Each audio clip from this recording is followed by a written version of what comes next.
මොකද නෑ. බාහිර නැගිටින්න try කරානේ. මචං. ඔබ ටිකක් ඉවසලා හිටපන්. ඔබට ඒව එමෙහිට පුළුවන්. කාද්ද යන්නේ? යන්නේ කොහෙද? බේත් ගන්නද? එහෙම නැත්නම් පූර්ණිමා බලන්නද?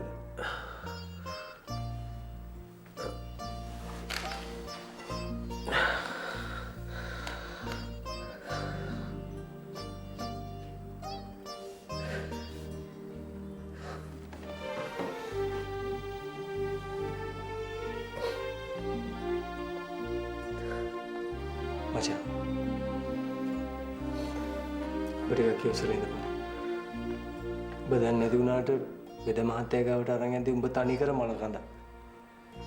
ඒ වුණාට ඉතින් උඹ දැන් ඔය හොඳට ඉන්නේ.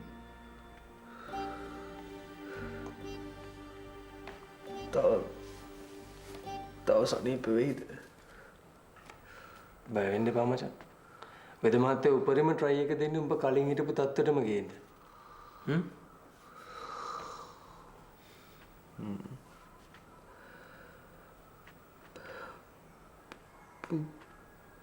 පූජා මම කිව්වේ. බඩ ඒව නම් මතකයි නේද? ඈ?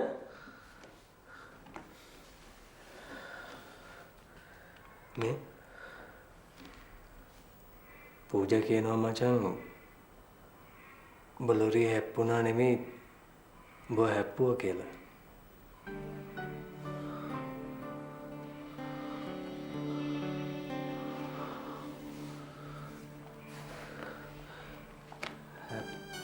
Buah kau hari buah gini dan kalian akan dia nih pak puji waktu kembali nih.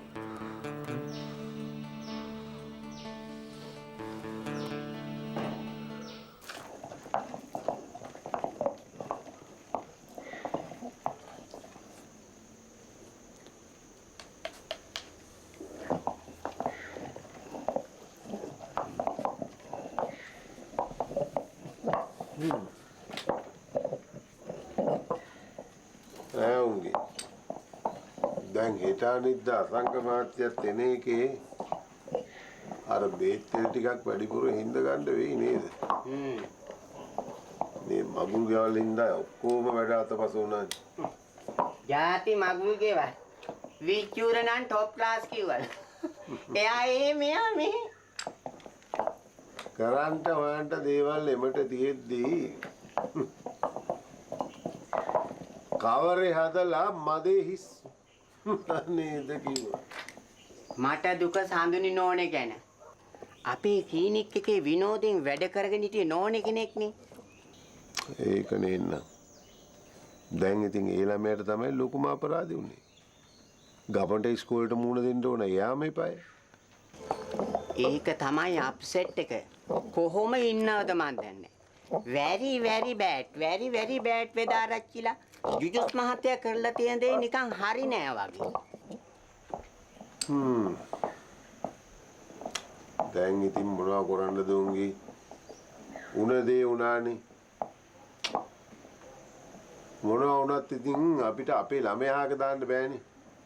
කොහොම නෙමෙයි අතපය කඩලා ගියත් මොනවා කරන්නද? ඒක තමයි. මං කියන්නද? වෙලාවක ගිහිල්ලා සඳුනි නෝනෙට මෙහෙ එන්න කියමු. මේ වැඩවල ටිකක් ඔය ඉදිලා ඉන්නකොට ඕවා අමතක වෙලා යයි. හොඳයි හිතාරච්චිලා.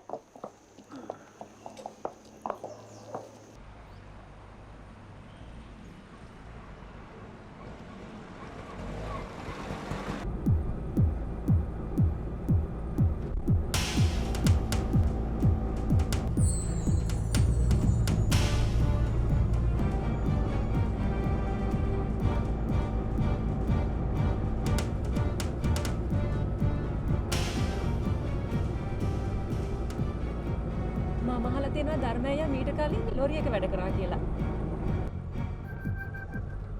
කවුද මේ සීටේ ගැන කිව්වේ? මේ ත්‍රීවිල් එක වැඩ කරන මල්ලි කෙනෙක්. මේ නමත් කිව්වා මට හරියට මතක නෑනේ. කොහොම හරි ධර්මයට ඒ රස්සාව මීට වඩා නරක නැද්ද? හොඳ නරක මොනවා වුණත් ලැබෙන රස්සාවක් අපි කරන්න බෑ මිසි. අපි නැති බැරි මිනිස්සුනේ. මිසිගෙන් අර ගත්ත සල්ලි ටිකත් මට දෙන්න බැරුව ගියා. මේ දවස් ටිකේ ටිකක් ප්‍රශ්න මිසි. ඒක මොකද ධර්මයයි? ඒක ඉතින් හිමීට කරගන්න බැරිය. සල්ලි වලට වඩා වටින්නේ මිනිස්සු. සීලා වගේ හැමෝම හිතනවා නම් මේවා වෙන්නේ නැහනේ. මම මේ කහන එක හොඳද මන්දා? අපි ඉතින් නොදන්න මිනිස්සු කමක් නැහැ මිසි අහන්න. ධර්මයයි අර ලොරි රස්සාව අත්හැරියේ අර ඇක්සිඩන්ට් එකෙන් පස්සෙලු නේද?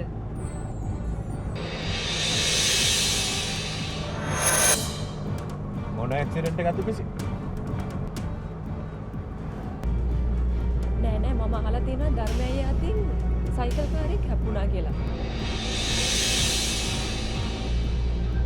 ඊට පස්සෙලු නේද ඔය ලොරි රස්සාව අත්හැරියේ?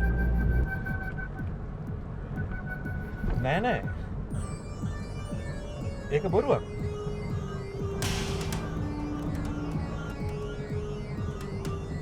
මිසිට කවුරු හරි බොරුවක් කියලා.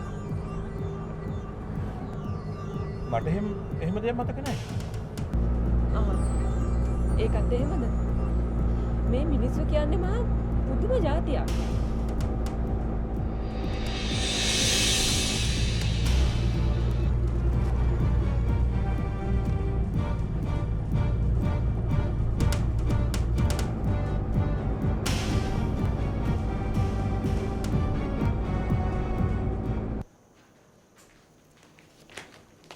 නංගි මම මේ වගේ අහන්න හිටියේ දැන් අසංකට කොහොමද?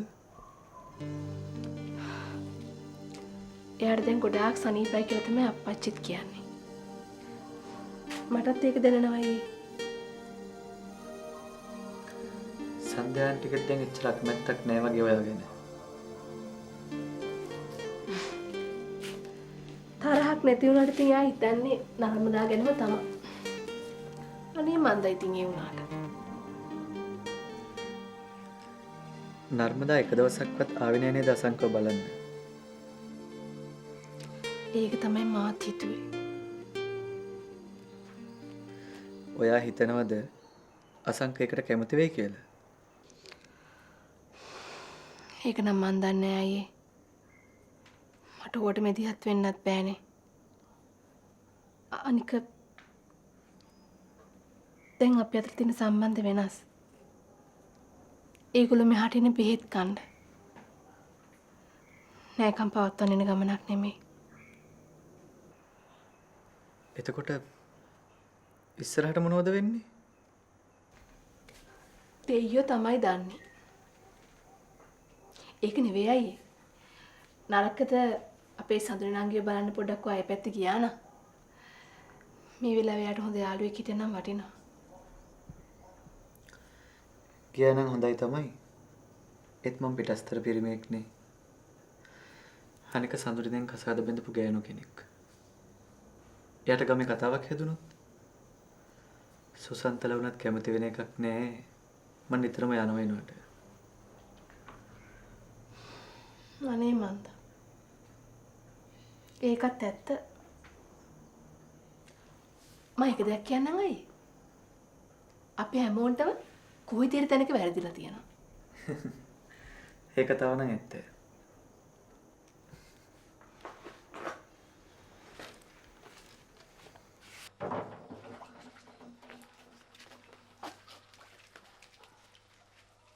අපේ හාමිනේ මොනවද උන්ගේ වෙලා තියෙන්නේ? මං හොඳටම බය වුණා.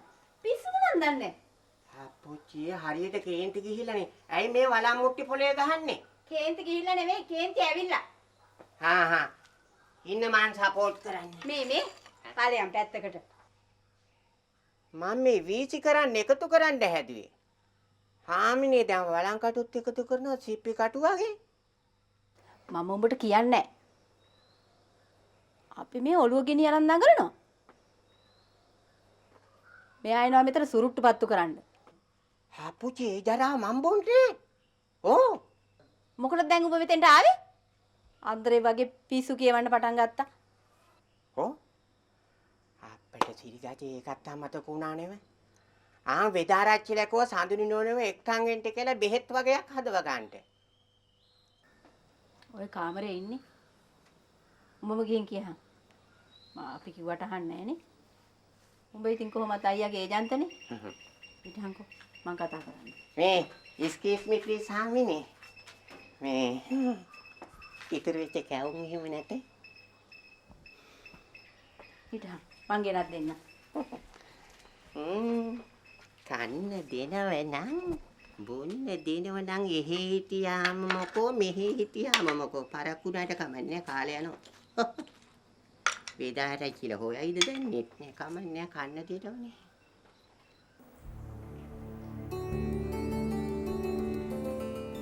ආදරය කරන්න ගියාම සමහර වෙලාවට හිත හරිම කලබලයි.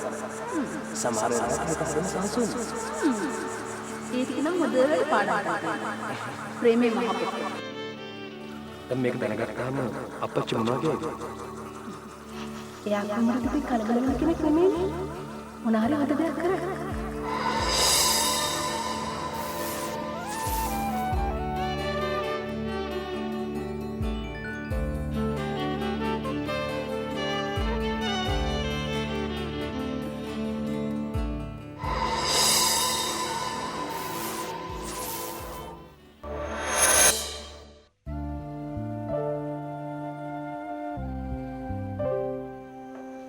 අසංක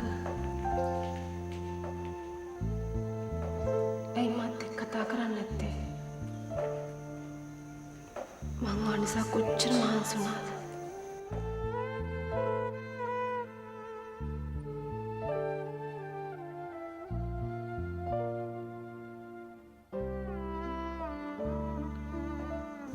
මං කතා කළත් නැතත් ඔබ දන්නා මගේ හිත ඒක වචන වලින් කියන්න පුළුවන්ද? ඒත් මට ඔහොම ඉන්න බලන්න බෑ.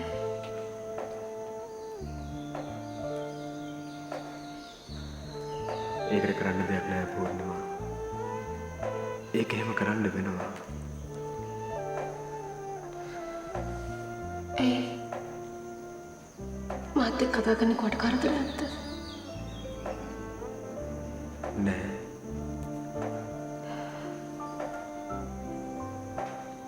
මං දන්නවා නර්මදා අම්මා මට කිව්වා නෑ.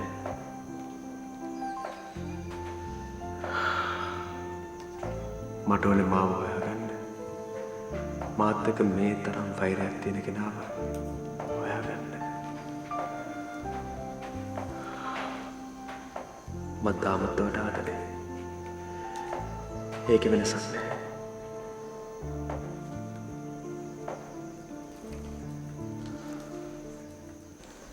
හැබැයි මේ අන්ධකාරයෙන් එළියට එන්න නම් මම ඒ දේවල් තේරුම් ගන්න ඕනේ. මම කොළු වෙලා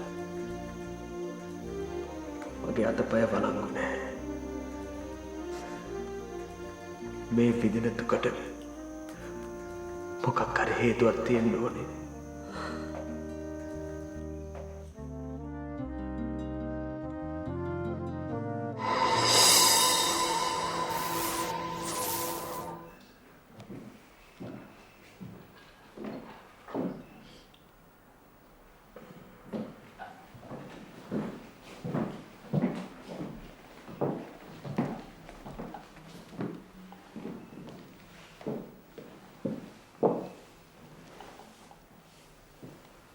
පුතේ ඇයි මේ දුකින් වගේ?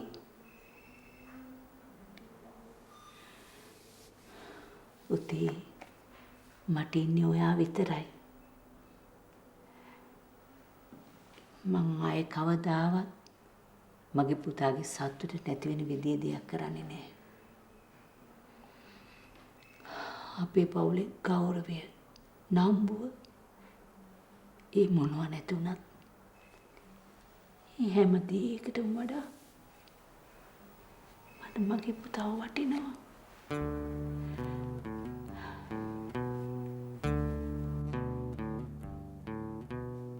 අසංක මන් දන්නවා ඔයාට මං කියන දේ තේරෙන්නේ නැහැ කියලා.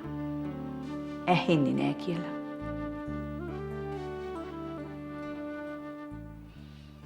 මයි පුතාට ඉක්මනට සනීප වෙයි පුතේ. අසංක පුතේ ඔයාට කවදා හරි මං කියන දේ තේරෙයි. මම ඔයාගේ හතුරෙක් නෙවෙයි. අම්මා. මම දන්නවා පූර්ණිමා හොඳ ළමයෙක් කියලා.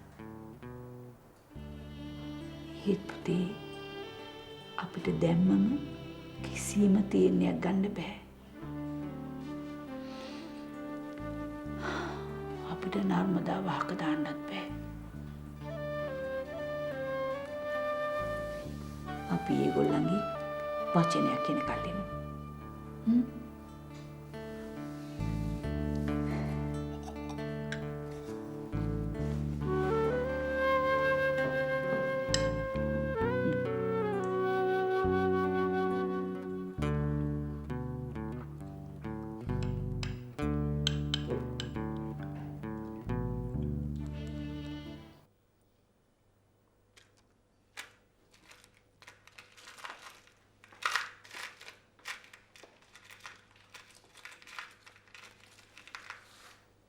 කොහේ යන්නද නර්මදා හැඩ වැඩ වෙන්නේ? යාළුවෙක් හම්බ වෙන්න යන්න. ඔයාගේ දැන් ගමන් බිමන් වැඩි. අනික ඔයා ළඟදී ඉඳලා හරි වෙනස්.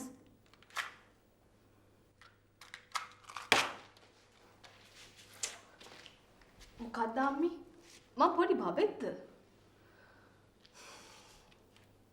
අනික කවදා හරි දවසක මං තනියම මගේ වැඩ ටික කරගන්න ඕනේ. මේ ගයක් අස්සේ රිංගගෙන ඉන්න පුළුවන්ද මට ගොළු බෙල්ලෙක් වගේ?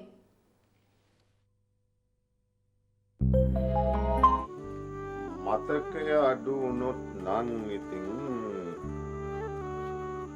ඒකට කරන්න දෙයක් නැහැ. මොකද නෝනේ ඔය මොලේ පුංචි ස්නායුවකට හරි බාධාවක් වුණොත් මතකේ එනු බොරු.